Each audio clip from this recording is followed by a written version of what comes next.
Mesdames, Messieurs, merci pour votre fidélité. Bienvenue à ce nouveau numéro de votre émission Focus. Chaque année, le premier lundi du mois d'octobre est consacré Journée mondiale de l'habitat. Une occasion pour la communauté internationale de mettre l'accent sur le droit fondamental de tous à un logement adéquat. Car il faut le savoir, l'avenir de l'habitat humain est un enjeu crucial. Nous en parlons sur ce plateau avec un expert du domaine, Gilbert Limazier. Vous êtes architecte urbaniste. Merci d'avoir répondu à notre invitation. Merci beaucoup Gaëtan, merci pour l'invitation. Alors, monsieur Limazier, un logement pour tous, pas n'importe lequel, un logement décent. Qu'entend-on par logement décent?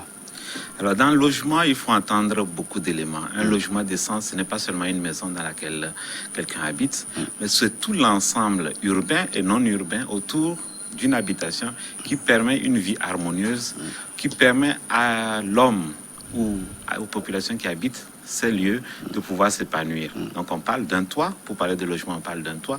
On parle des commodités dans cette maison, on parle des facilités, des accès aux énergies et aux réseaux sanitaires, et on parle de tout l'ensemble qui permet à l'homme de s'épanouir et de travailler. C'est véritablement ça un logement décent.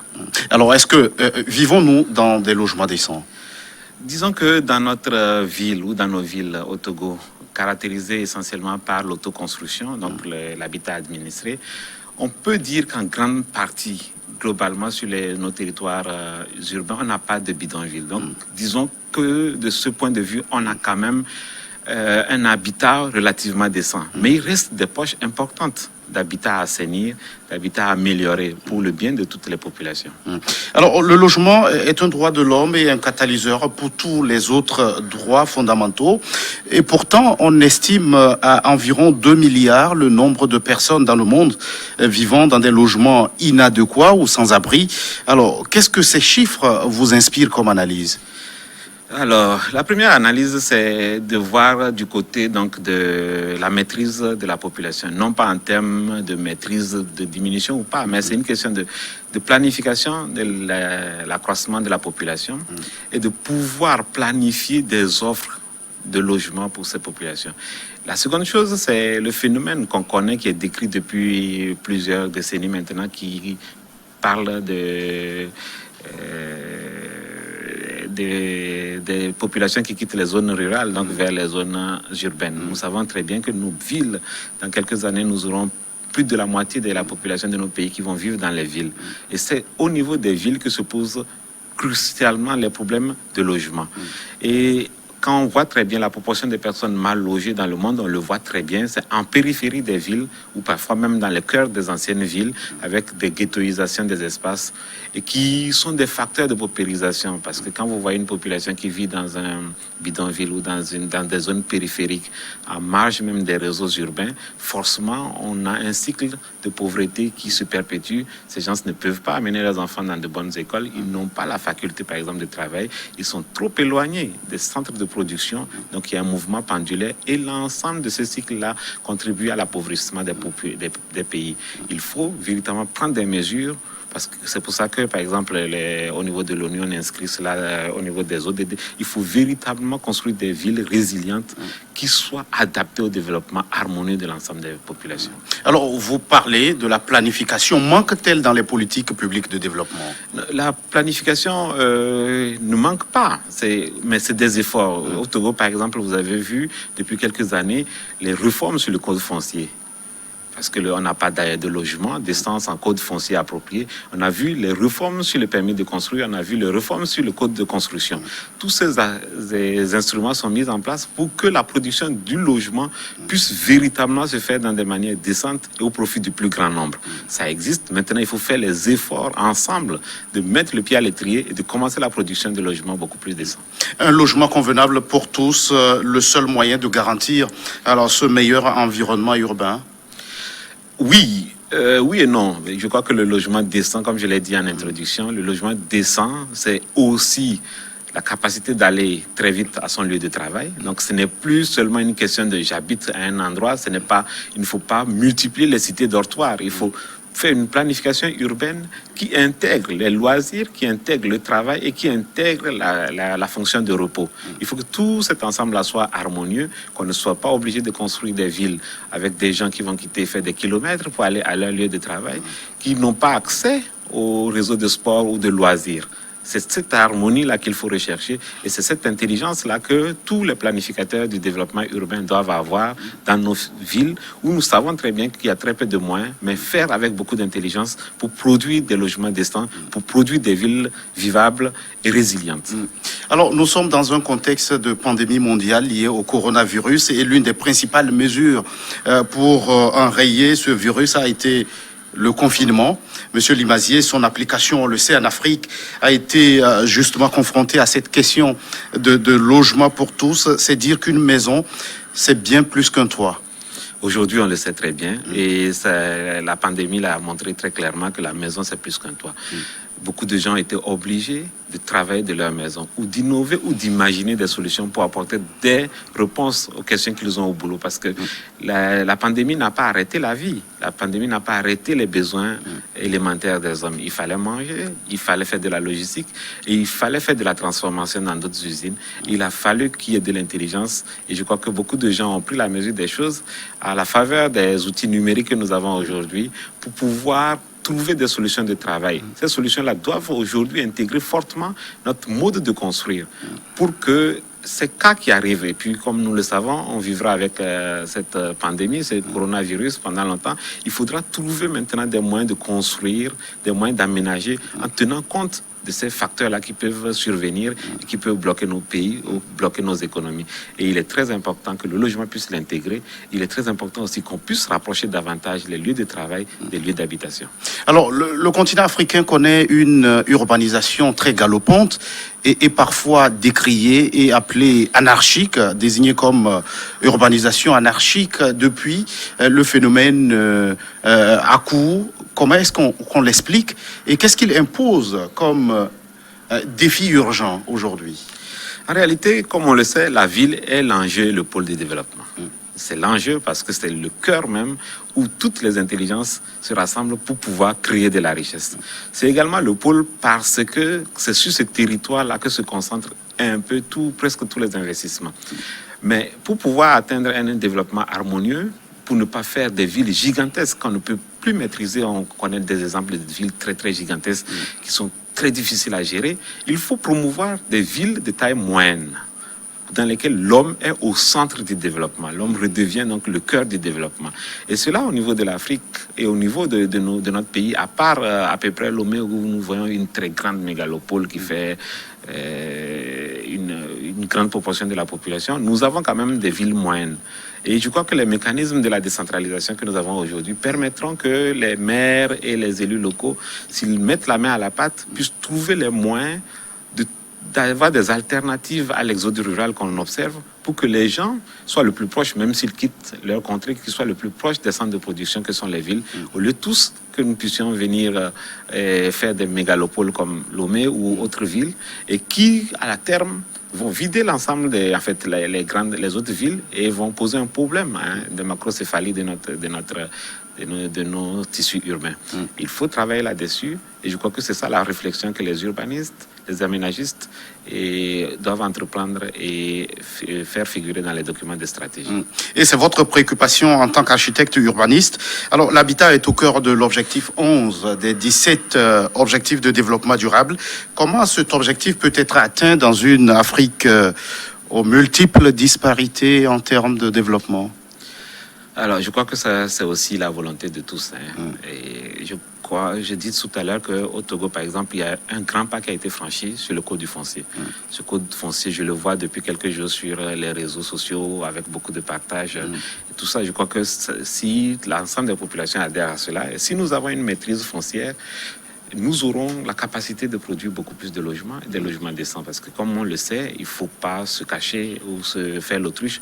Au Togo, l'un des facteurs qui ne favorise pas la production des logements, c'est la question de l'accession au foncier. Parce que la terre n'appartient pas à l'État. La terre n'appartient pas à l'État, ce n'est pas une mauvaise chose non plus. C'est le fait que ça appartienne aux collectivités, il y a un pour et un contre. Mais aujourd'hui, avec le mécanisme de talonnement des prix, avec les mécanismes fiscaux pour maîtriser véritablement les coûts du foncier, avec la capacité maintenant que, à la faveur des lois, des sociétés de promotion immobilière peuvent capter une partie donc, du foncier, il est possible d'aller très vite dans la production du logement. Et c'est ça qu'il faut promouvoir. Il faut concentrer les efforts sur les mécanismes et ensuite promouvoir au niveau local, au niveau des communes et au niveau de l'État, des sociétés de promotion immobilière très vite pour des logements à coût abordable et des logements pour tous. Alors, dans ce contexte où la terre appartient aux collectivités, le corollaire, c'est qu'il y a des constructions anarchiques. Qu'est-ce qu'il y a lieu de faire pour rectifier le tir ? Alors, les constructions anarchiques, bon, nous avons une petite faiblesse, c'est qu'il y a très peu de documents de planification. Il y en avait eu de très bons documents de planification. Et depuis quelques temps, on a vu le gouvernement qui a promulgué un certain nombre de schémas directeurs d'urbanisme. Il faut trouver maintenant les moyens de financer ces schémas directeurs d'urbanisme. Et ensuite, nous avons des restructurations. Ce n'est pas parce qu'un habitat n'est pas décent qu'on ne peut pas y toucher. Il y a des quartiers sur lesquels il y a des grands efforts de restructuration à faire. Et ces quartiers-là, par exemple, je prends un cas, quand on parle de l'assainissement, l'un des premiers efforts pour pouvoir faire une restructuration urbaine et rendre un logement décent, c'est commencer par exemple par l'assainissement. Nous savons le problème que ça pose au niveau de Lomé. Et nous avons beaucoup de quartiers qui ont eu ces efforts du gouvernement pour pouvoir faire de l'assainissement. Et nous l'avons observé aussi très vite dans ces quartiers-là, le coût du foncier a augmenté. Et maintenant, il faut poursuivre ces efforts-là en identifiant les poches urbaines sur lesquelles on peut faire une intervention urbaine de réhabilitation ou de restructuration. Alors, Monsieur Limazier, nous allons nous ramener au niveau local, puisque vous avez aussi cette double casquette d'être conseiller municipal dans la commune d'Agoé 1 à Lomé. Comment vous intégrez cette préoccupation de logement décent pour tous dans votre plan de développement ? Voilà, nous sommes actuellement en train d'élaborer le plan communal de développement avec un consultant international. La préoccupation, c'est d'abord d'être conforme à la mission des élus locaux. Donc, selon les 3 axes qu'on a pu définir. Et nous, au niveau de la commune, la première étape, c'est de recenser les potentialités foncières. À partir de la potentialité foncière et à partir des possibilités même sur du tissu existant, voir avec des promoteurs, à partir de notre document de planification, le PCD, voir avec des promoteurs comment nous pouvons favoriser donc, la création et la construction, la production de logements sur les tissus urbains. Ce n'est pas une mission d'un jour, c'est une mission de planification. Et nous voulons que cela reste d'abord dans un plan de planification qui sera accepté par l'ensemble de la population d'Agoé-Nivé 1. La vision de développement pour Agoé-Nivé 1 sera approuvée, nous l'espérons d'ici la fin de l'année ou en début d'année prochaine. Et en ce moment, nous allons lancer les mécanismes de financement pour pouvoir aller, avec l'aide de l'État, capter des financements pour pouvoir produire des logements et des centres approprié pour nos populations. Alors, en attendant d'y arriver, l'urgent aujourd'hui, c'est d'assurer pour les logements qui, du moins, se sont déjà là, les services sociaux de base. Comment est-ce que vous décrivez la situation sur le terrain et comment vous y apportez des solutions ?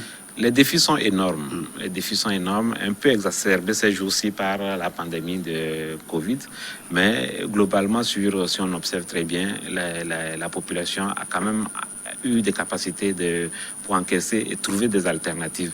Pour nous, au niveau de la commune d'Agoé-Nivé 1, c'est de faire avec les moyens, lever à partir des moyens que nous avons, pour pouvoir monter un certain nombre de projets, pour pouvoir, pour participer à l'assainissement, c'est véritablement un gros souci dans notre commune, et ensuite faire en sorte de faire des quartiers avec des documents de planification, des documents d'aménagement qui sont clairs pour tous, de sorte qu'il n'y ait pas de laisser aller. L'autre démarche aussi, c'est de faire en sorte d'inciter la population à recourir donc aux techniciens quand ils font de la production du bâti et sécuriser un tant soit peu le foncier avec les mécanismes de l'État qui sont mis en place. C'est véritablement un grand chantier. Nous l'abordons donc étape par étape, mais de façon cohérente et inclusive avec la population. Alors, recourir aux techniciens quand ils sont dans un besoin de construction de logements, est-ce que c'est la réalité aujourd'hui? Tout le monde a-t-il les moyens pour y aller? L'idéal, c'est que tous les praticiens puissent rendre accessibles les services. Je crois que j'ai déjà eu l'occasion de le dire sur ce plateau.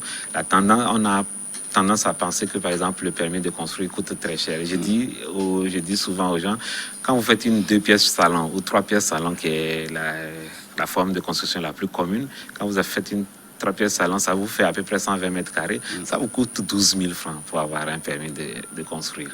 Et ça, vous êtes dans la légalité. Et pour pouvoir avoir ce permis de construire, non seulement vous avez recours peut-être à un architecte, mais vous avez également l'administration qui vous assiste dans les règles de bâtir pour que vous soyez en harmonie avec votre environnement.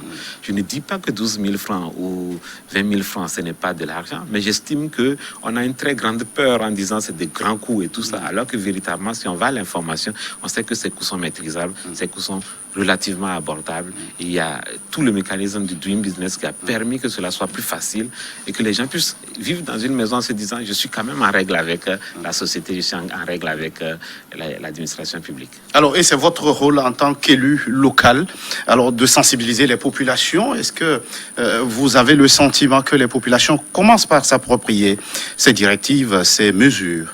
Nous n'avons pas l'impression qu'elle commence par s'approprier. Nous pouvons dire que nous avons encore beaucoup d'efforts à faire. Nous devons continuer la sensibilisation parce que cette information que je vous donne, il y a très peu de personnes qui sont au courant. Nous essayons, quand nous avons l'occasion de communiquer avec nos administrés sur ces questions-là, en leur disant les mécanismes et en leur proposant des facilités. Du moins, comment aller très vite en contact avec les services techniques de l'État pour que cela se fasse. C'est un travail de longue haleine, mais nous le continuons et nous l'inscrivons dans la sensibilisation que nous avons dans le schéma, le plan communal de développement. Gilbert Limazier, si vous aviez un dernier mot avant qu'on ne se sépare, à qui ira-t-il? À l'ensemble des producteurs de logements. Je pense que beaucoup d'efforts ont été faits dans le sens des tests. Maintenant, il reste que l'ingénierie collective puisse se positionner pour que nous puissions produire des logements pour nos populations. Nous avons tendance à penser qu'il faut faire de gros projets avec de gros partenaires. Il me semble qu'il est très important de prendre les projets et d'apporter des réponses locales. Et cela nécessite qu'ensemble, tous les praticiens essaient de voir les mécanismes les plus courts à partir des tests que nous avons pour pouvoir atteindre les objectifs de production de logements. C'est l'appel de Gilbert Limazier, architecte et urbaniste. Merci d'être passé sur ce plateau. Merci Gaëtan, merci pour l'opportunité. Merci à vous qui êtes restés en notre compagnie. À très vite pour un autre numéro de votre émission Focus.